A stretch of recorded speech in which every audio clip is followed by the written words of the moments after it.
Assalamualaikum warahmatullahi wabarakatuh. Shalom, Om Swastiastu, salam sejahtera untuk kita semua. Pada hari ini kembali bertemu dengan saya, Amalia Ferhat, pada kuliah Teknologi Manajemen Informasi chapter yang kelima. Pada pertemuan kali ini kita akan membahas Analytical Hierarchy Process atau yang biasa dikenal dengan sebutan AHP. Analytical Hierarchy Process atau AHP pertama kali diciptakan oleh Thomas L. Seti pada periode tahun 1971 sampai dengan 1975. AHP merupakan metode untuk memecahkan suatu situasi yang kompleks dan tidak terstruktur ke dalam beberapa komponen dalam susunan yang hierarki dengan memberi nilai subjektif tentang pentingnya setiap variabel. Selain itu, dalam AHP juga terdapat kegiatan menetapkan variabel mana yang memiliki prioritas paling tinggi guna dapat mempengaruhi hasil situasi tersebut. Tujuan dari AHP tentunya untuk mendapatkan prioritas keputusan. Secara umum, AHP merupakan metode yang dibuat menyerupai proses pengambilan keputusan manusia atau human decision maker.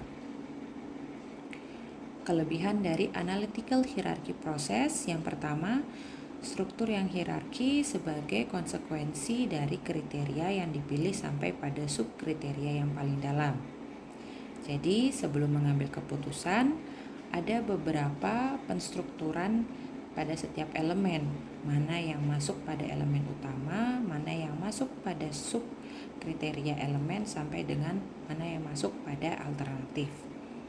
Yang kedua, memperhitungkan validitas sampai dengan batas toleransi, inkonsistensi berbagai kriteria dan alternatif yang dipilih oleh para pengambil keputusan. Jadi, kelebihannya AHP ini memperhitungkan seberapa valid batas toleransi dari setiap alternatif atau dari setiap elemen yang digunakan untuk tujuan pengambilan keputusan. Jadi melihat seberapa valid tentunya. Yang ketiga, memperhitungkan daya tahan atau ketahanan output analisis sensitivitas pengambilan keputusan. Melihat seberapa ketahanan dari hasil output keputusan yang telah diambil. Maksudnya keputusan tersebut bisa berpengaruh berapa waktu atau berapa lama dan juga bisa bertahan pada situasi yang seperti apa. Oke. Kekurangan analytical hierarchy process atau AHP. Tadi kita sudah berbicara kelebihan, tentunya pasti ada kekurangannya.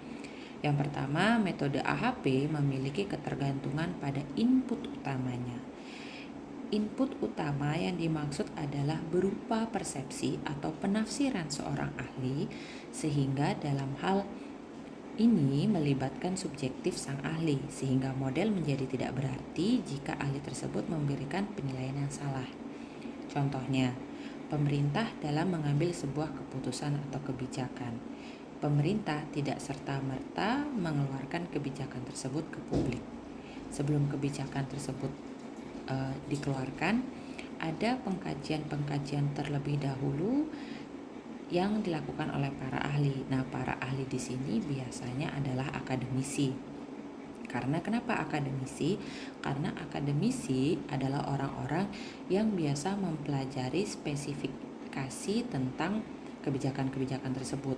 Jadi misalnya kalau kita di pertanian, kebijakan subsidi. Nah, kalau subsidi di pertanian itu seperti apa? Politik yang ada di dalamnya itu seperti apa? Nah, itu peran akademisi.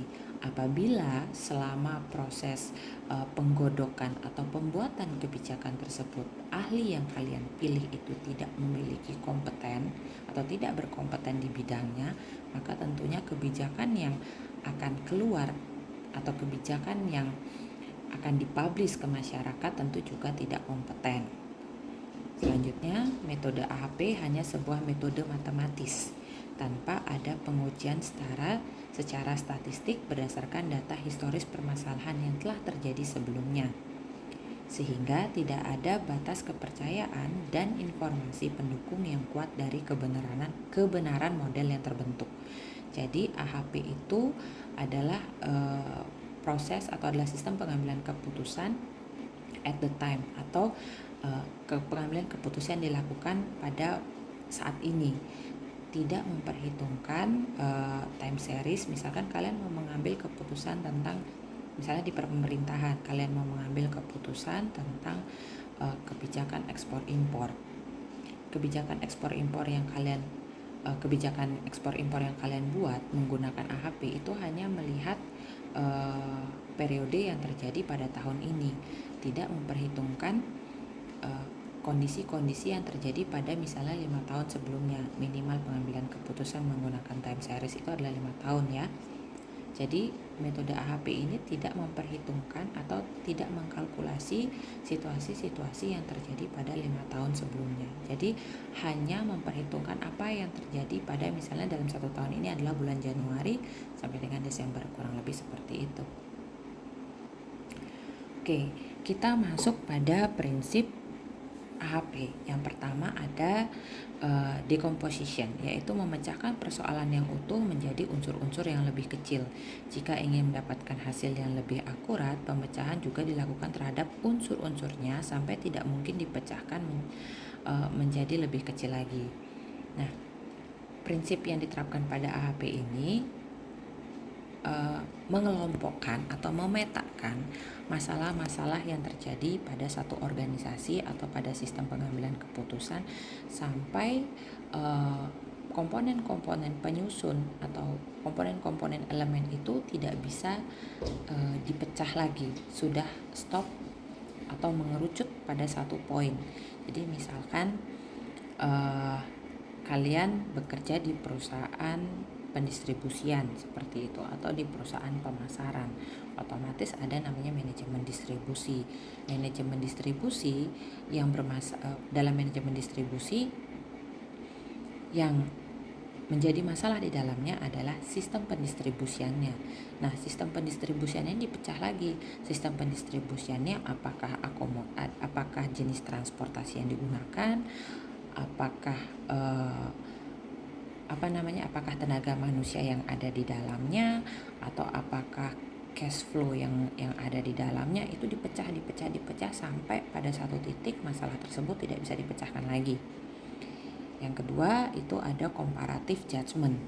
Penilaian ini merupakan inti dari AHP karena ia berpengaruh terhadap prioritas elemen yang terkandung. Prinsip ini berarti membuat penilaian tentang kepentingan relatif dua elemen pada satu tingkat tertentu dalam kaitan dengan elemen yang ada di atasnya. Jadi maksudnya adalah memberikan struktur atau membuat struktur pada setiap elemen-elemen, pada setiap masalah-masalah yang ada. Mana masalah yang paling riskan yang harus segera diselesaikan sampai pada masalah mana yang bisa dipending.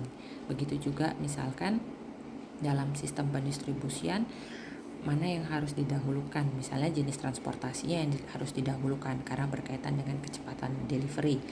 Lalu kemudian baru jumlah tenaga yang digunakan. Baru setelah itu misalnya cash flow yang ada di dalamnya. Nah, kurang lebih seperti itu. Hasil penilaian lebih bagus disajikan dalam metrik pairwise comparison. Nah, sebelumnya saya ingin menyampaikan karena kita saat ini sedang menjalani kuliah TMI, Teknologi Manajemen dan Informasi. Nah, metrik pairwise comparison itu bisa kalian dapatkan materinya pada mata kuliah statistika atau semacamnya. Nanti di sana akan dijelaskan bagaimana mengkombinasikan antara satu elemen dengan elemen lain, melihat peluang elemen mana yang paling penting dan peluang elemen mana yang tidak terlalu penting untuk dilakukan. Nah, kurang lebih seperti itu. Oke. Pertanyaan yang biasa ditanyakan dalam menyusun skala kepentingan pada AHP. Jadi skala kepentingan itu mana yang paling penting, mana yang disukai, mana yang mungkin. Yang pertama, elemen mana yang lebih penting, yang lebih disukai, dan yang lebih mungkin. Nah, misalkan elemen dalam sistem pendistribusian itu jenis akomodasinya. Nah, jenis akomodasinya yang paling penting adalah karena kalian tujuannya adalah mencapai daerah-daerah yang paling dalam di Indonesia. Tentu yang penting adalah memperbanyak armada. Nah, itu penting. Yang disukai adalah tipe keli armadanya apa, misalnya truk atau box atau apapun itu, dan yang paling mungkin saat itu disediakan apa. Misalnya, jumlah kendaraan yang banyak itu penting. Jenis kendaraan box itu dengan asumsi bahwa barang menjadi lebih safe dan lain sebagainya. Tapi pada kenyataan yang paling mungkin dilakukan adalah menggunakan pick up. Pick up tentunya adalah kendaraan kecil yang mungkin tidak ada covernya, tapi dia paling pasti sampai ke titik terdalam Indonesia. Misalnya Indonesia bagian timur, Kalimantan pedalaman, Sumatera pedalaman. Nah, itu paling mungkin terjadi. Nah, yang kedua itu adalah berapa kali dia lebih penting dalam situasi tersebut. Misalnya banyaknya jumlah kendaraan, seberapa penting sih jenis kendaraan ini, seberapa disukai sih? Terus jenis pick up ini seberapa mungkin sih untuk diadakan atau disediakan. Nah, itu baru kemudian kalian komparasi menggunakan pairwise.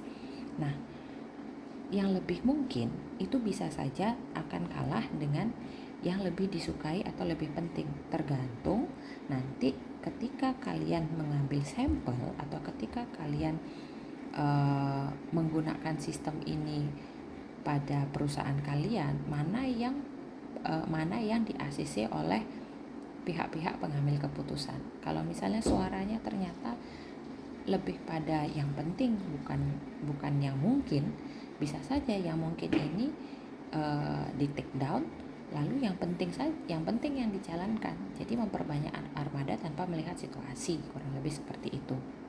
Nah, poinnya agar diperoleh skala yang bermanfaat ketika membandingkan dua elemen, seseorang yang akan memberikan jawaban perlu pengertian menyeluruh tentang elemen-elemen apa yang akan dibandingkan dan relevansi terhadap kriteria dan tujuan yang dipelajari. Jadi misalkan kalau kalian di perusahaan, misalnya terkait dengan sistem distribusi, untuk pengadaan armada tentunya tidak hanya antara dua orang, antara misalnya manajer yang mengelola sistem distribusi dengan direktur, tapi pasti melibatkan semua elemen dan semua komponen yang ada di perusahaan tersebut. Mungkin kalian membuat kuesioner. Nah, di dalam kuesioner tersebut atau di dalam pertanyaan-pertanyaan yang kalian berikan kepada responden kalian harus menyertakan identifikasi dan satuan ukur. Jadi identifikasi di sini misalnya itemnya tadi untuk unit kendaraannya adalah A. Nah, unit kendaraan A ini kecepatannya jarak tempuh maksimalnya berapa, kapasitas angkutnya berapa, terus misalnya dia besarnya seberapa itu. Nah, itu harus kalian jabarkan agar responden yang akan menjawab kuesioner tersebut paham, maksudnya si Joko ini adalah ini. Jadi dia tahu mana yang paling tepat untuk dijawab. Nah, karena ini berkaitan dengan pengambilan keputusan itu tadi. Nah, selanjutnya ada skala prioritas. Pada AHP, jadi tingkat kepentingannya di sini ada ganjil ya, 1, 3, 5, 7, dan 9. Untuk keterangannya kalian bisa baca sendiri. Nah, di sini mungkin saya akan sedikit menjelaskan tentang definisinya dulu. Untuk tingkat kepentingan 1, berarti dua elemen sama pentingnya. Untuk tingkat kepentingan 3, elemen yang satu lebih sedikit penting dibanding yang lainnya. Jadi asumsinya ini ada satu atau ada dua elemen. Ya, ada dua elemen. Nah, untuk yang 5, elemen yang 1 lebih penting dari yang lainnya. Elemen ke-7, elemen 1 elemen jelas lebih penting dari elemen lainnya. Dan yang terakhir, yang ke-9, nilai yang paling tinggi yaitu satu elemen mutlak lebih penting daripada elemen lainnya. Sementara untuk tingkat kepentingan 2, 4, 6, dan 8 itu adalah nilai antara. Jadi misalnya antara tingkat kepentingan 1 dan ketiga itu hampir mirip, hampir saling berkaitan, bisa diberikan nilai tingkat kepentingannya 2. Begitu juga dengan 4, 6, dan 8. Jadi 2, 4, 6, 8 ini merupakan nilai tingkat kepentingan antara dua elemen.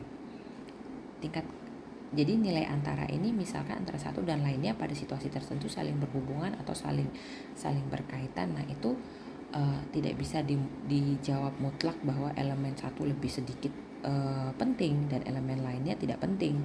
Tidak bisa dijawab begitu. Jadi misalnya elemen satu ya sedikit penting, tapi elemen lainnya juga berpengaruh terhadap elemen yang satu ini. Jadi maka diberi nilai tingkat kepentingannya 2. Nah begitu juga pada 4, 6, dan 8. Oke, melanjutkan yang tadi, prinsip AHP ini ada yang namanya synthesis of priority. Jadi dari setiap metrik pairwise comparison kemudian dicari eigenvektornya untuk mendapatkan local priority karena metrik pairwise comparison terdapat pada setiap tingkat ya. Jadi nilai matriksnya ini terdapat pada setiap tingkat. Maka untuk mendapatkan global priority atau priority secara menyeluruh harus dilakukan sintesa antara local priority. Jadi mensintesa itu mengambil mana dalam setiap local priority itu mana yang dianggap paling penting. Nah kemudian dari local priority tersebut dikalkulasi, dihitung sehingga menjadi satu kesatuan yang disebut dengan global priority. Jadi misalkan dalam sistem ada dalam sistem distribusi ada A, B, C, dan D begitu local priority-nya. Nah dari situ misalkan local priority-nya itu ada budget, ada cash flow, misalnya ada jenis armada ada A, B, C, D, ada misalnya manpower yang digunakan dan sumber daya lainnya. Nah kemudian itu disintesis bahwa nanti ketemu hasil akhirnya adalah kendaraan yang mampu mencapai titik terdalam Indonesia, di mana kendaraan tersebut tidak membutuhkan manpower yang terlalu besar. Jadi bisa dilakukan oleh 1 atau 2 orang, tidak membutuhkan sampai 3 atau 4 orang bergantian menyetir dan lain sebagainya. Nah kurang lebih seperti itu. Yang terakhir itu ada logical consistency. Konsistensi memiliki 2 makna. Yang pertama, makna pertama bahwa objek-objek yang serupa dapat dikelompokkan sesuai dengan keseragaman dan relevansi. Dan makna yang kedua menyangkut tingkat hubungan antar objek yang didasarkan pada kriteria tertentu. Oke. Prosedur analytical hierarchy process atau menyusun hierarki. Yang pertama, teknik analisis dalam AHP dimulai dengan menyusun persoalan yang kompleks ke dalam tingkat yang disebut hierarki. Jadi persoalan besar, kemudian kalian pecah ke dalam sub kriteria, pecah lagi mungkin sebagai alternatif sampai ke bawah. Jadi persoalan besar kalian pecah lagi, untuk persoalan ini kira-kira yang berpengaruh apa. Nah dari variabel A yang berpengaruh terhadap persoalan ini kalian pecah lagi, namanya subvariabel, sampai ke tahap yang tidak bisa kalian pecah lagi. Yang kedua prosedurnya itu adalah elemen hierarki terdiri dari ada objectivity atau objektif, ada kriteria, ada subkriteria, dan alternatif. Oke. Pada slide prosedur AHP ini atau menyusun hierarki ada gambar di sebelah kiri di mana ada goal, ada kriteria 1 sampai dengan N, subkriteria 1 sampai dengan subkriteria N, alternatif 1 sampai dengan alternatif ke N. Nah, pengertiannya yang pertama, pertama itu kita harus mengidentifikasi permasalahan dan penentuan tujuan. Jadi masalahnya apa nih? Tujuan dari penyelesaian masalah ini adalah apa? Misalnya masalahnya adalah sistem distribusi. Tujuannya adalah mempermudah jalur distribusi. Itu. Yang kedua, menyusun masalah yang ada dalam hierarki. Sehingga permasalahan yang kompleks dapat ditinjau dari sisi yang detail dan struktur. Jadi sistem distribusi. Masalahnya apa? Tadi ada manpower, ada cash flow, ada jenis moda transportasi yang digunakan dan masalah-masalah lainnya. Lalu dipecah masuk ke dalam subkriteria. Misalnya untuk jenis akomodasi dengan kapasitas sekian atau langsung sudah menyebut jenis kendaraannya, akomodasi kapasitas ini langsung menyebut jenis kendaraannya. Nah, sampai semua kriteria tersebut kalian pecah-pecah. Yang ketiga, menyusun prioritas untuk setiap elemen masalah pada hierarki. Proses ini nanti akan menghasilkan bobot atau kontribusi elemen terhadap capaian tujuan, sehingga elemen dengan bobot tertinggi akan memiliki prioritas penanganan. Nah, ketika kalian masukkan bagan ini ke dalam metrik ke dalam pairwise matrix tadi, kalian akan ketemu itu nanti bobot mana, bobot pada setiap elemen. Nah, bobot mana yang paling tinggi, maka elemen tersebutlah yang harus kalian tangani terlebih dahulu dibandingkan elemen-elemen yang lain. Jadi mungkin elemen yang lain masih bisa dalam pengkajian, tapi elemen dengan bobot tertinggi itu harus langsung dilakukan. Yang keempat, melakukan pengujian konsistensi terhadap perbandingan antar elemen yang didapatkan pada setiap tingkat hierarki. Nah, ini kembali lagi menggunakan metric pairwise comparison. Jadi melihat seberapa konsisten setiap elemen ini berpengaruh pada masalah dan juga tujuan. Kalau ternyata pada perhitungannya elemen ini selalu muncul, berarti dia dikembalikan ke yang ketiga, bahwa elemen tersebutlah yang harus ditangani terlebih dahulu. Oke, demikian tadi kuliah yang berkaitan dengan AHP. Sebenarnya AHP ini perlu pembahasan yang menyeluruh, perlu pembahasan yang begitu detail. Cuman untuk kuliah TMI ini saya hanya membahas covernya saja. Untuk lebih detailnya itu bisa penerapannya pada kasus-kasus yang ada pada perusahaan dengan menggunakan perhitungan matriks pairwise yang ada dalam statistika. Jadi lebih bisa dihitung menggunakan statistika. Nah, kalau saat ini saya hanya memberikan pengenalan bahwa AHP itu seperti ini, kurang lebih cara kerjanya seperti ini. Agar ketika nanti kalian ditanya, kalian tahu AHP, tahu AHP itu adalah ini, proses kerjanya seperti ini. Meskipun secara detail kalian harus mempelajari, setidaknya covernya, pemaknaannya itu kalian sudah tahu. Oke. Kalau misalkan ada pertanyaan untuk materi ini, seperti biasa, kalian bisa langsung bertanya pada Google Classroom yang sudah saya sediakan. Demikian kuliah dari saya, tetap jaga kesehatan, tetap jaga kondisi. Wassalamualaikum warahmatullahi wabarakatuh.